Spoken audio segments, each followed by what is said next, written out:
Welcome to Modern Musings, conversations with the maiden, mother, and crone, looking at ourselves and the world through the lens of the 21st century. Hello and welcome back. I'm your hostess, Kristen Hessler, and I'm here with my co-hosts Amber Garvin and Cindy Murray. Hello. And if this is your first time here, you came in at the wrong time. No, just kidding. So Yep, go back and listen to a few more episodes. We are just... This is a weird one. Yeah, it's a weird one. We like to toss in a little bit of pop culture and fun and silliness. We have a lot of really deep conversations, week by week. And then we like to throw in a light, fluffy, silly... Some chill time. And sometimes we take the silly ones and we turn them serious too, so who knows. But we're glad to have you here either way. If you're returning, you're going to be like, oh, okay, I was waiting for this one to happen. I am the hostess, so I'm the hostess with the mostest, and I take it to the places that no one wants to go. So hop on this school bus, and we are driving today to where? No, not where. Yeah, we're going to where? We are going to, what type of person would you be in a zombie apocalypse? We're going to Zombieland. We are. So we're jump walking on this with the dead ride. and going to Zombieland.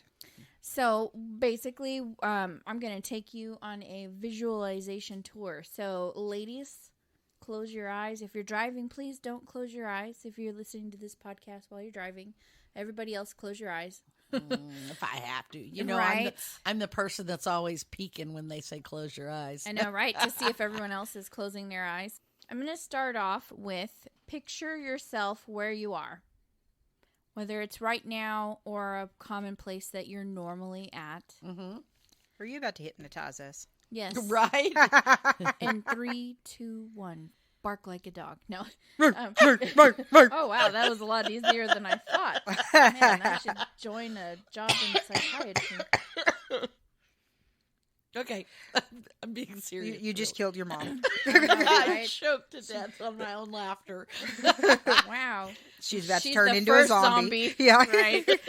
Anyways, wow. Okay. And when I said jump on this bus, I didn't mean bring your crazy with you. Okay. Never mind. So, picture where you're at, where you're normally at, where you're always at, where you're at right now, whatever that may be. Like, hopefully, I'm not here when the zombie apocalypse happens. But then probably maybe be at work or something. Right. Okay. So you're at where you're at. So describe what you would be doing. And what is the most likely scenario of what you would be doing? Sorry, I'm reading my notes and it doesn't make sense. And where and what you would be doing during that zombie apocalypse. So I would probably be sitting at my desk at work. I'd be probably at work or at home at work? At home at work. Yeah. I'd be me in, too. Like downtown Dallas, where the first outbreak is, in the high-rise building that I work in. Okay. And I imagine there have been times where I was sitting at my desk at work when I felt like the world was crumbling around me. Something crazy going on in the news. And September 11th. Right, well, yeah, I wasn't at work. I was at school. At high school. But yeah. I was an adult then. Yeah. But, there have been times where I just wanted to, get up from my desk and go turn on the news, but I couldn't because my, the nature of my job is the world just keeps happening and I have to be there, at work because, it's happening. People need the service that they need. So that would be very, very challenging to go, okay, this is where I disconnect from my job. I imagine at some point if there was something serious like that, that's like, at what point would you go, okay, I'm not going back to work? I always see these zombie apocalypse movies and think, at some point, all of those businesses stopped working, right? People stopped going to the grocery store and stuff. And I mean, obviously when COVID happened, a lot of things came to a halt. Yeah. And, we didn't turn into zombies or anything like that. But it was kind of a real-time virus scenario, not like in the movies, like the movie Outbreak or whatever, but like it was like a real-time scenario where things did stop working. And I remember driving to my work in downtown Dallas, and there was nobody around, not even homeless people. And you thought, why am I driving to work? Everybody else is not out. Like, why am I still doing this? Yeah, I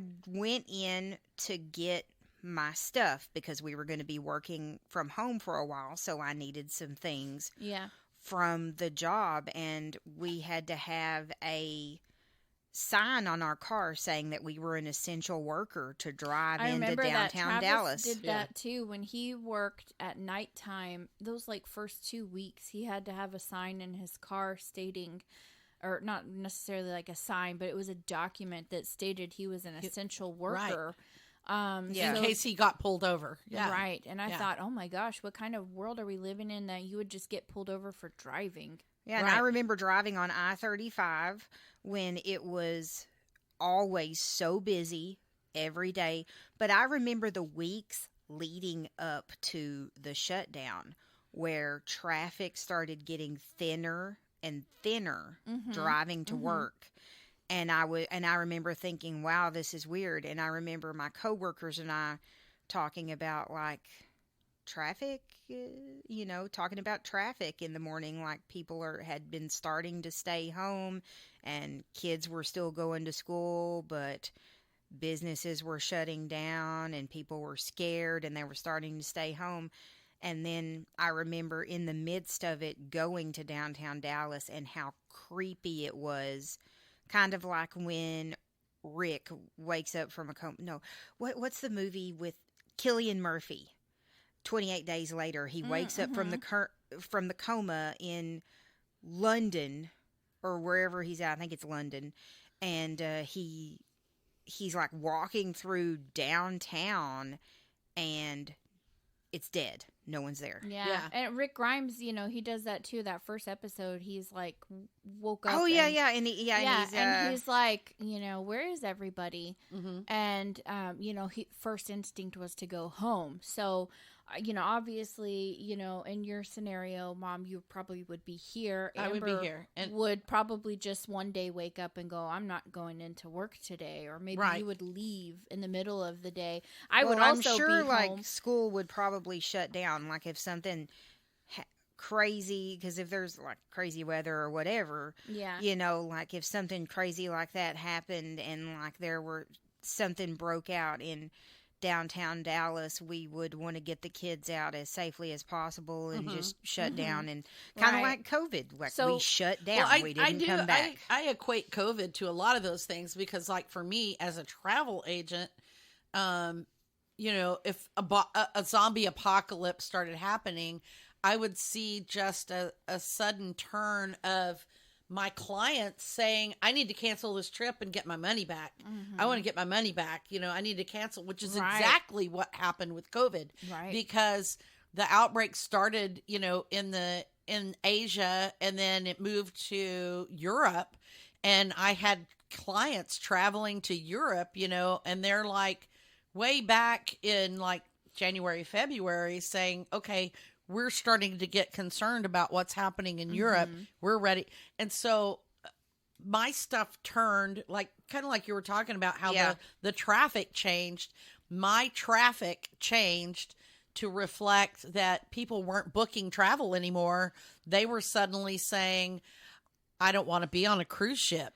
Well, remember, I don't want to go to the Mediterranean because that's where it's at right now, And so my thing went all the way from trying to book more clients right into spending all my time on the phone and on the computer trying to cancel these trips and get those people their money back. We booked Kristen's bachelorette party back in January, and then February happened, and I started voicing concerns. I was like, do we need to is this even gonna happen?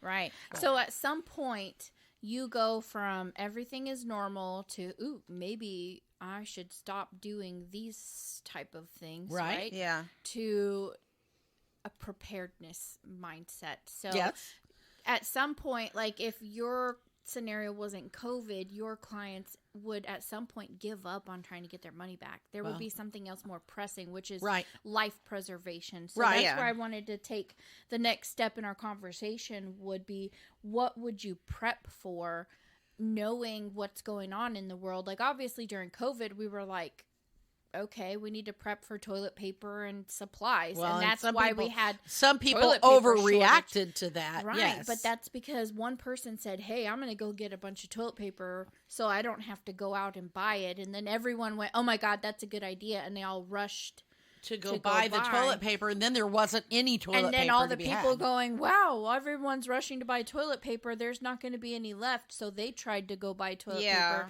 Right. And that caused all those shenanigans. And I remember like a few days before there was no toilet paper, I was like, maybe I should go to the store and get some water. I'd already like prepped and stuff like that. Well, not prepped, but like, I was married to a prepper, so we had stuff. We had toilet paper. I was like, well, maybe I need to go get like some more stuff in case like we're locked down and we couldn't leave the house. And well, I was struggling financially at the time. I didn't have any money to do that. Right. I hadn't gotten paid yet. We didn't get paid until after everything was already taken out of all the stores. So I couldn't go and get masks or whatever because I hadn't gotten paid yet, and I was living paycheck to paycheck. So I was like, well, I might need this money for gas. And then, work shut down. All the toilet paper was gone. Yeah. Yeah. So I want you to think about like what you would prep for, because obviously, a winter storm or COVID is a little bit different than a zombie apocalypse. Yeah. Obviously, like you could prep your camping tent, but we all know that's not going to protect you against a zombie, right? So my other question was, what would you contribute to society if you were in the last 10%? Okay, so let me go back to your first question. What would I prep? And I will add to what Amber said already. She was married to a prepper. I'm married to a Boy Scout. Yeah. So, and I was a Girl Scout. So we kind of already have some emergency prep stuff. Always in my ready. Car, a go bag ready I've got to go. Gallons and gallons of water. And we have canned food, and we have Coleman stoves and things like that in case we have no electricity and, no running water, things like that. So we're able to, take care of our necessities so that we don't have to go out. But in the case of and those, help us in the case of the being stuck at home, snowmageddon that we've had, and they've helped us during COVID too, because we were able to not go out as much because I keep food. And, but like with the zombies, it's a little bit different because you've got to fortify your homestead or whatever, your house. And I will say that looking at my house right now, I'm thinking I'm not very zombie proof because I have a lot of glass doors. I probably would. Well, you'd want to get out of the city. Yeah. I'm not in the city though. I'm in the suburb. Still a lot of people that there live is a lot of people here, but I also I probably could hole up here a little bit until I could gather my family so that we're all together. And that's kind of the thing that I think of. I could board up the windows, board up the glass doors. I don't have I don't have enough plywood on hand to do it, but I could probably find some way to do it, either by destroying the inside of my house or take the shutters off. Yeah, things like that. Take the paneling off the walls right here, or whatever. But I could probably do some of those things. And like I say, what I'm trying to do is buy time, because you can't make that move out into the country until you've secured where you are. You've got to be able to protect yourself. I have guns. I have I probably have ammo. I'd have to check with my husband, but we probably have ammo. But I would want to make sure that my family was here. So those are the two main things. I want to fortify where I'm at to make sure that we can be safe where we are, and get my family to meet at a secure location, which at this point would be my house, maybe, and then move out from there. Mm-hmm. So that's what I'm thinking. Cool. So you actually had found a fun little quiz Yes. that I think kind of encompasses all of the questions that I had asked. Yes. And we had all agreed that we would do the quiz together. It's on BuzzFeed, so we'll share the link so you can do it too. On Heard It with the Podcast, and that's always uploaded before or at the same time that the podcast airs. It comes out when the so podcast airs. it's there if you want to go do it along with us.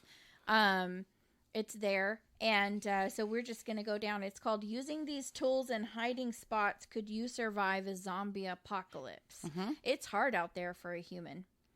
And this is actually pretty new. It was just added or updated on August of 2022. Yes. There's other ones that I've taken.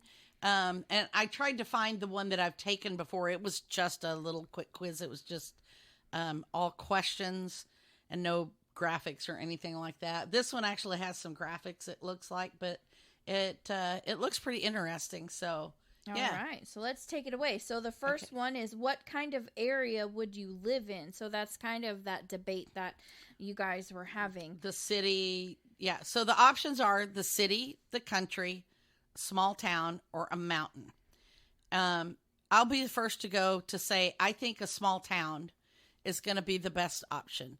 And I will tell you why. The small town is going to have supplies. Yeah, downside to the mountain in the country is there's no supplies. There's no supplies. Unless you found a small mountain town. Yeah, well, small mountain town would be nice, but small town is still going to be underpopulated, so it's not going to be too hard to kill off the zombies. And it also, it makes me think about in The Stand, one of the towns, of course, they went to Boulder, Colorado, but the idea was that they were being called to go there, but also the idea that it was a big enough town that there were supplies there, and resources, but also small enough that they could clean it up with all the dead bodies and stuff. So, same principle. I say small town is what I'm going to pick. I'm actually going with country just because I don't want to pick the same answer as you, and then that wouldn't be as fun. But I also think about, farmsteading or homesteading and stuff as, if you're out in the country, you could still be close to the small town. Okay. But in the small town, you might not be able to have as big of a crop or something. Right. Or hunting. Right. Well, y'all already know I'm going to the mountains. Okay. All right. And why are you going to the mountains? Because I am familiar. Well, I mean, I wouldn't say I'm familiar with mountains, but that would just be my first instinct, is to get as many supplies, get seeds, get prepping things together, and go find a cabin in a mountain, preferably with a small town nearby, probably. Okay. So let's select those. Here we go. And is there a go on to the next? You just scroll down, and the next question would be, what would be the most challenging thing for you in your environment? The humidity, rain and thunder, snow, or it being foggy? Probably snow if I was going to the mountains. Yeah, I'm going to say probably humidity, because the country out here is kind of muggy. The most challenging thing for you in your environment. I'm going to say foggy, because you can't see the zombies coming if it's foggy. Mm-hmm. So that is going to be my answer. Okay. Okay, let's scroll down to the next one. Kristen, you want to read that? All right. one? Do you have any scavenging and resources skills? Yes, I'm a pro. No, but I can learn along the way. A little bit, I took classes on it. or no time for me to panic, scream, and die? I'm going to say a little bit. I took classes on it because I was a campfire girl. Okay. I'm going to say I'm a pro because I've watched enough end of the world things to know. I've watched enough of, I read The Stand. I've watched all the zombie movies before. And I know how to sew and I know how to hunt, and I think I can do that. I like to think that I am probably pretty clever at using things for other things. Yeah. And I'm not one to like overlook like stuff. A like, resource. Hey, is that useful? Like, ooh, could I snatch that and add that to my bag of goodies? But I don't know if I'm like a pro because, I don't know how to make bullets out of supplies, or, I don't know how to turn a car battery into a source of energy. I just can scavenge it. Well, I can go, ooh, car battery. We could use that. Well, someone could. Yeah. Yeah. But you have some resource skills, I think, because you were a Girl Scout. You know how to start a campfire. So I think I'm like Amber. I a little bit, I took classes on it because I wouldn't be the one to scream and die. I'm more like a leader type. I may be panicking on the inside, but I'm barking orders on the outside. Yeah. Yeah. Okay. All right, here we go. Next question. Do you have any medical skills? No, but I watch tons of medical shows. I don't know how to answer that because I do have first aid. I was first aid and CPR certified. I know how to sew, so I think I could sew stitches if I had to. I don't get grossed out or freak out at the sight of blood. I guess that's a skill now. Yeah, I mean, Yeah. Well, yeah. I would say I would probably pick. I took a few basic classes because I'm also certified. Yeah. So, and I have a little bit of medical knowledge from my work. Right. So yeah, I think that's where I'm going with that. Yeah, also. That's where I'm going because I took care of my mom when she was sick, so I know how to take an IV in and out, and I know how to give shots, taking care of animals and rabbits growing up. So yeah. Okay. I give shots to myself. You probably know more than me then, Amber. All right, here we go. You don't want to know when Jason was having like those back abscess problems. What I did for him. Yeah. So, do you have any leadership skills? First one says no, not at all. Oh my God. The next one says I follow other people. The next one says, I can't lead, but I definitely know how. Did yours refresh too? Yes, yeah, mine refreshed. Yeah, mine. I've got to go back and re-answer everything. I do too. We're taking too long, I guess. But okay, here, let me go and answer those really quick. Yeah, it just refreshed all of a sudden at the same time. It's because they have all these stupid ads on here. Sorry. Yeah. Okay, do you have any leadership skills? I would say that I am a leader, being a teacher and everything like that. That I could probably get some people together. I think so. I think I'm a natural. I'm going to go with I'm a natural born leader because I've been a Girl Scout leader. I've led. I've been the president on booster clubs and been an active member of the PTA and things like that. So I'm going with natural born leader. And I think too, I'm also very bossy. What is your tendency too? Because sometimes people are really good leaders, but they don't tend to want. They follow other people instead, right? And I think I have a tendency to put my opinion. I would want to lead in this situation, definitely. Like you said, you wouldn't. I would want to lead in this situation your life because is on the line. I'm not going to follow anybody into unless I feel like they're really or whatever. Unless I feel like they're better than me. Yeah, they're big. So, how many people would you allow in your group? Now, this one is hard because. I want to allow the closest people to me. So there's the option of just me. So there's some theory there that if you're alone, you can look out for yourself and you don't have to worry, but you're also isolated. There's nobody else looking out for you. 3 to 5, 6 to 8, 10 to 15. I think for me, the 10 to 15 is too many. Too much. Yeah. Too many. Too hard to control that many people. I'm looking at the size of my immediate family, and I'm thinking 6 to 8. I'm doing 6 to 8. Yeah. Transportation. I'm walking. Car. Transportation. I'm walking, car, van, or bike. Well, I guess it really depends on the road. Probably. Well, it says car, but it has a picture of an SUV. Yeah. And there's no truck option. I'd want to get a truck or a pickup truck. A pickup truck. You know what? And I agree, because you can have someone standing on the back of a pickup truck running gunpoint. Yeah, that's true. Yeah. While you drive, they're not as safe in the back of a pickup truck. Suburban's a really so good maybe a car, maybe the pickup truck is part of the car option, or could it or van, because you could have a van and you could have a back window. You know, somebody in the back of the van. Mine did too. Oh, really? Yeah. Oh, mine didn't. Refreshing. It's rude. I don't think it did. Well, yours might. No, mine did not. So. Okay, I'm choosing van because I'm thinking I've got 6 to 8 people. Right. We're not going to all fit in a car.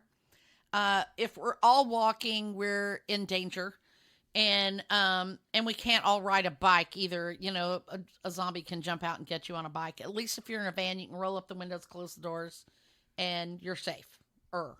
So I'm saying van. Okay, next question is a little silly for those of you who can't see it. It's asking what kind of bag would you use? And they're all like different types of backpacks, which, I mean, that makes sense. Right. But they're like, one of them, the picture is very poor. Well, the photos that they chose are poor. The picture looks like a fancy backpack. I'd want to have the most like I want to be able to get the most stuff in the backpack, yeah. So I'm going for the backpacking camping style. You're looking at the green one with the yellow straps. With the yellow straps, yeah, because you can tie stuff to it, and I'm kind of torn between that one and the one above it, which is a day hike backpack. Not wanting to carry too much, but I think I'm with you. I think I want the bigger one. Might just refreshed again. The next question is choose a mini kit to take with you. Okay, so there's a med kit. Oh, they're all med kits. Yeah, choose a... I don't. Oh. I disagree. Look a little closer. Okay, the one... Oh, okay. I would not choose... Okay, so one of them has a stethoscope, some pills, and a first aid kit. Obviously, that one is stupid. That is not going to... Yeah, stethoscope is like, okay, doctors use that, but that's not going to help you. There is an extensive little first aid kit there that looks like it might be a good one to have.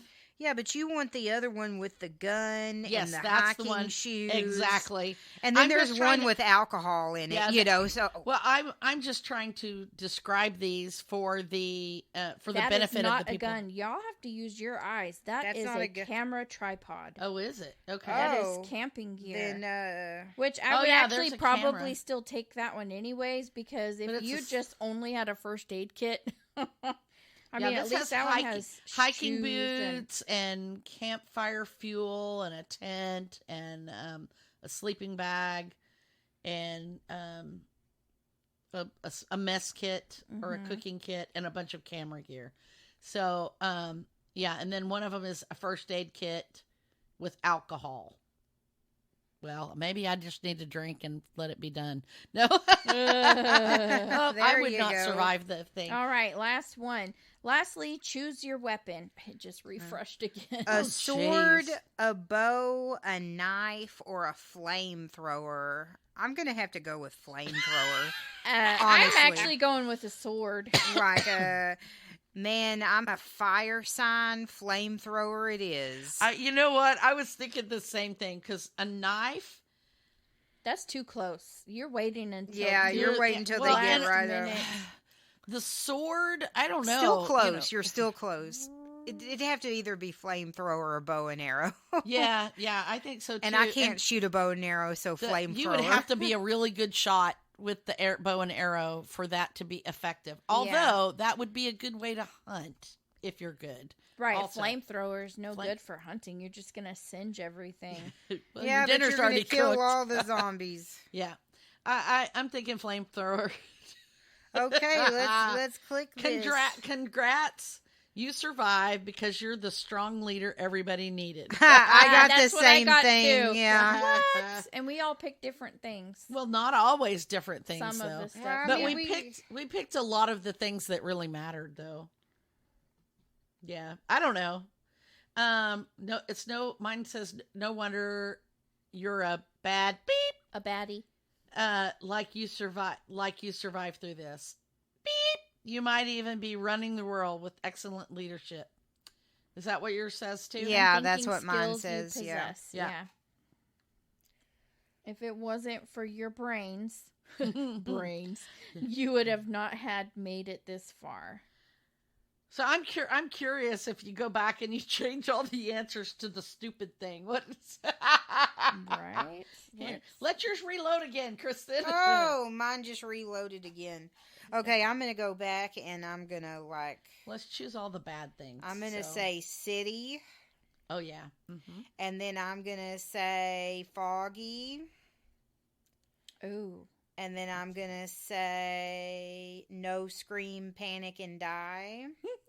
And then I'm gonna say no, not at all. And then I'm gonna say I follow other people. Oh, mine just reloaded. And then I'm gonna say 10 to 15. 10 to 15. And then I'm gonna take a bike. Yep. Oh, I'm going to take the fancy backpack. Anything the now. fancy backpack. And the alcohol. And the alcohol, for sure. And the knife. I picked the rain and thunder. Game over. And then I'm just going to say sword just to see.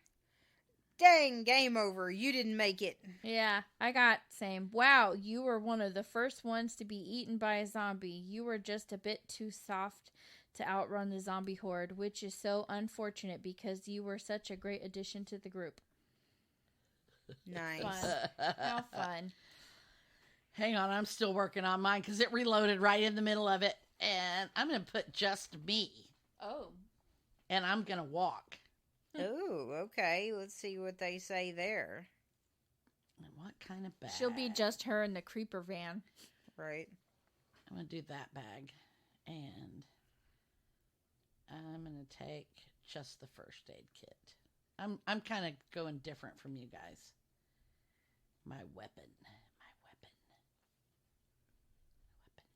The knife. Yeah, I didn't make it either.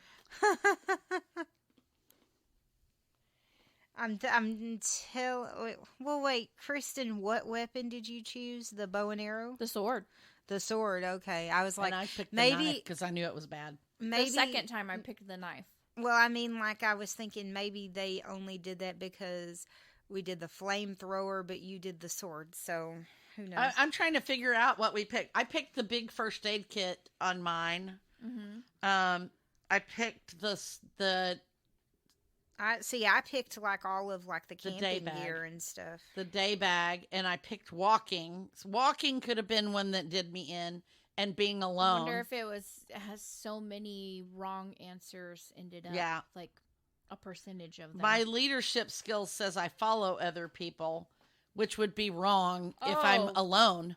Oh, man. Yeah, you would die if you were a follower and you didn't have anyone to follow. Yeah. And then I didn't have any medical skills. And no time for me to, I think the no time for me to panic, scream, and die. About the scavenging and resource skills. So that one is a surefire, I think, game over. I think you have to have some kind of skills. And when they're saying resource skills, it doesn't have to be knowing how to make bullets or whatever. It could be knowing how to sew, because knowing how to sew, You can help, you know, I don't know. If you're homesteading out in the somewhere, you're going to have clothes. There's and no things more like that. fast fashion. Yeah. Yeah. And you know, so there are, you know how to cook. Do you know how to make things? You know, lots of those kind of skills translate into survival skills. One of my biggest fears is like if there was a zombie apocalypse and I went to like say the small town and all of the scavenging for clothes, they didn't have clothes that fit me. Oh yeah, in a small town that would be an issue. That would be an issue, yeah. So you would have to be very careful in what you pack, making sure that your clothes are comfortable, useful, durable. Yeah. You know, because you don't want to go like without clothes. Or having that resource skill of being able to sew your own clothes. Mm-hmm. Yeah. But even then, like, I'm so picky about the way my clothes feel on my body that if I made my own clothes, I probably would be so uncomfortable. Yeah. Like, I could live off of weird cans of scavenged food. It would be miserable, but I can make the best out of that because I could cook. Well, and really, and I think that would be a good, you know, skill set that I could bring is that I can make anything with anything. Yeah. I don't need a recipe. Well, and technically, clothing is optional. I mean, you might sunburn, but eventually you're going to get tan enough that it's not an issue. You can take a tent and make a muumuu if you are really wanting to cover yourself up. But, I mean, you know, Naked and Afraid, they're out there with no clothing. Yeah. So you can survive without clothes. So being able to scavenge food and shelter... Food, water, shelter, those are the top things right there. Mm-hmm. Water, food, shelter, probably in that, or maybe water, shelter, food. I think I would also get too hung up on my possessions and, like, when I'm packing, like, taking stuff I don't need. Because I'm really bad about that. When we go on a trip, I'm always overpacking. I want to have this with me. I want to have that with me. Yeah. And it would weigh me down. Yes. Yeah, that is a big problem that I would have would be overpacking. Yeah, me too. And you know, my husband laughs at us when we take our annual canoe trip down the Brazos. The first time we went, I brought my electric toothbrush. Now, take this from the perspective. My husband is a backpacker. He's an avid backpacker. And so they try to get their weight of their gear down as small as they can, to the point where they will drill holes in their silverware to remove weight, or they will break off handles of their toothbrushes. So they just have this little stick of a toothbrush and things like that, so that they don't have to carry the extra weight, because every little ounce counts.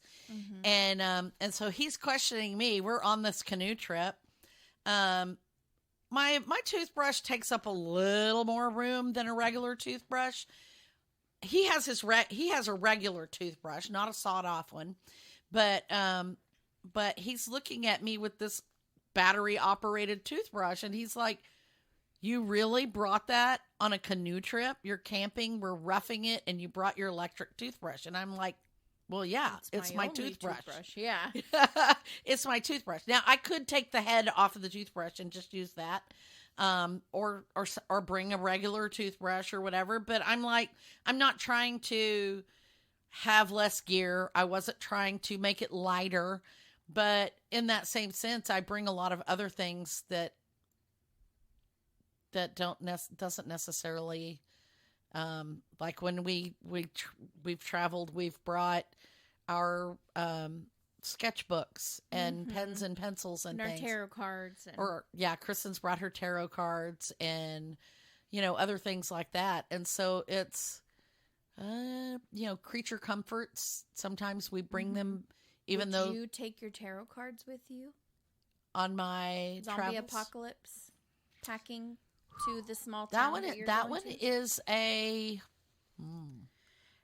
That's tough. Like, my first priority would be... I probably would say no. Survival, but you'd also want to take some books with you. Like, I absolutely would be like, but I need a book. Yeah. I would probably grab a book, my journal, and probably my tarot cards. Yeah. I might bring my journal. I don't think I would take my tarot cards because I can easily, if I had a pendulum, anything can work as a pendulum. I could use a necklace as a pendulum if I really needed to do some divination or something. It's all in the questions that you ask. But at that point, I think survival is the most important thing. And so I don't think I would really be looking for personal development things. True. So very true. So I probably would not bring my tarot cards. I would probably find my divination in some other form, like the pendulum. And it's easy enough. I could wear it as a necklace or whatever. I probably would not take a book because unless I picked a book up on the way. I would not bring books from home, though, is what I'm trying to say. If I really had the space and the time and the luxury of reading a book, because I'm thinking, it's going to be hard. You're not going to have a whole lot of time to read, especially if you're always watching your back. Yeah. From a zombie attack, you would die pretty quickly if you were reading a book. So, yeah, the only way you would be able to read a book is if you have secured your location and you have people on watch or whatever to I'm sure then you could find a book on the road. That's what I'm saying. You could pick up a book on the road. Even tarot cards, maybe. Or you see them all over the place. They even have them at Michael's now. So why not? But yeah, you could go into any store and find a magazine or a book or whatever. I saw them at Target the other day. I know. Yeah. So I'm thinking I would not bring any of those things. But my journal is something, or a journal is something that I probably would do. That would be a first priority, my all-purpose notebook, whatever I had. Yeah, because you can make notes. The APN is actually probably more appropriate than a journal because you can talk about zombie counts, how many zombies you saw in a certain town, or how far it was from this town to the next town, or making important critical notes, what day it is. Even keeping track of what day it is becomes a challenge when you're living in a situation like that. So yeah, I think having a notebook of some sort where you could. Now, the big question would be, would you, when you filled up a notebook, would you keep carrying that notebook with you while starting a new one? Or would you toss that one knowing that you're tossing information that you could use later? That's tough if you were nomadic. Yeah. Yeah, that is tough. Because maybe write as small as possible. Mm-hmm. I love it. Both of y'all are thinking minimalism.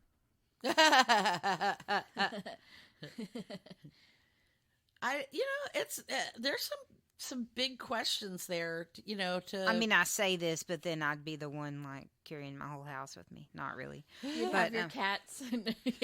I know. I'm let's not even go into that. Yeah, let's not go into that. We all have pets. Let's not go into that topic. I would not. My dog would be a zombie eater. So there we go. She would be part of my security. So yeah, mine are actually the opposite of that because they would attract zombies with their barking. And yeah, well, that's true. And then it would be hard carrying unless my cats went on a leash or whatever. Yeah, it'd be or get one of those cat backpacks. And then you'd have to be your cats would be a burden on you. Yeah, it would be hard. It would be hard carrying them in the cases unless. It was in a car or whatever, but you can't always guarantee car a car. Rides, yeah. They'd be crying. Mm-hmm.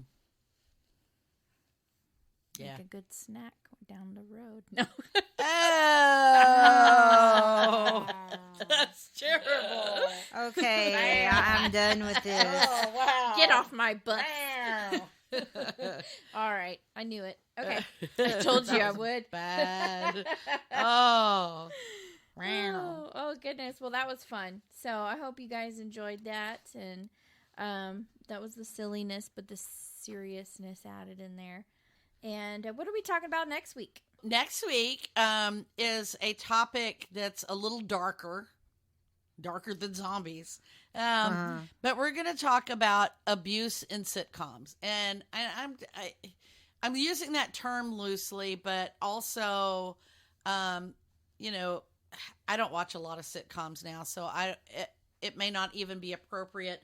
But when I thought of this topic, you know, I'm not a huge fan of sitcoms for this very reason that we're talking about it. Because there's often characters who are abusive to the other characters, and people find it to be funny. And so that's kind of what I want to talk about is who these characters, who the bullies are, bullying, on these sitcoms, and why do we watch it, and why do people think it's funny, and that's what we're going to talk about. Awesome, sounds good. Okay. And we want to thank Cake Mix Studios and Creative Audio Tech for our recording equipment and our music. And if you enjoyed this podcast, please give us a good rating and share the feed with your friends. We are always looking for new listeners to give us feedback to, so we love it. Definitely rate us. That way we know what you like. If you like this podcast or not, this particular episode, etc., etc. And we want to thank our loyal listeners. So we appreciate you coming back week after week and listening to our rambles and rants. And we look forward to talking to you next week. For sure. Bye. Bye.